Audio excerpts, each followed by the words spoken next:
நீங்க ஆண்டவர் மேல வச்சிருக்கிற நம்பிக்கை அவ்வளவு பெருசா இருக்கிறது.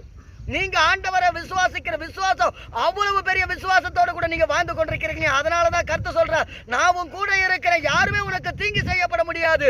ஏன் தேவ பிள்ளையே நீ கண்ணீரோடு இருக்கிற, நான் உன் கண்ணீரை காண்கிற தேவன், நான் உன் கூட தானே இருக்கிறேன் என்று சொல்லி கர்த்தர் இன்றைக்கு வாக்கு கொடுக்கிறார். உங்களை ஆசீர்வதிப்பதே தேவனுக்கு பிரியம். ஆமென்.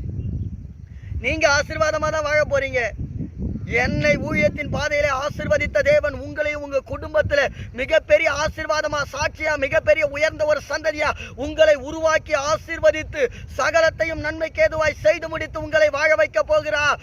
எதை குறித்து சோர்ந்து போகாதீங்க. யார் வேணாலும் உங்களை அப்படியே அழுத்தி அமுக்கி ஒன்னோடு ஒன்னு இல்லாதபடிக்கு நாசமாக்கலாம்னு சொல்லி யாருடைய எண்ணங்கள் வேணாம் உங்களை சுற்றி இருக்கட்டும். ஆனா கர்த்தருடைய நினைப்பு உங்களோடு கூட இருக்கிறபடினால், தேவ விசுவாசம் உங்க கூட இருக்கிறபடினால், நீங்க கர்த்தராலே ஆசீர்வதிக்கப்பட்டவர்கள்.